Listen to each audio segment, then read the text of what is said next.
రష్యాకి సంబంధించినటువంటి kamikaze drone మాల్దోవా దేశం మీదకి వెళ్ళిపడింది. వాస్తవంగా అది నాటో దేశం, అంటే నాటో దేశం మీద దాడి చేసినట్టు అవుతుంది.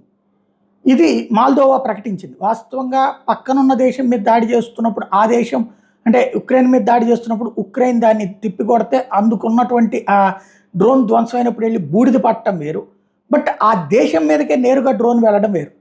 ఇది పెద్ద సంచలనమైంది. అయితే రష్యా మాత్రం దీని మీద దర్యాప్తు జరుపుతామంటుంది.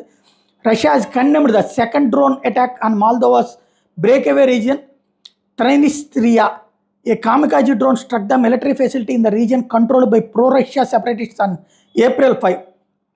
Russia has now demanded a probe into the incident, which is called a provocation amid the Ukraine war. In March 2, a drone had destroyed a chopper at the military facility in the region. Moldova has called it a deliberate attempt to sow panic and draw attention to the enclave. ఇది అక్కడ Russia కొంత భూభాగం already అక్కడ స్వాధీనంలో ఉంది.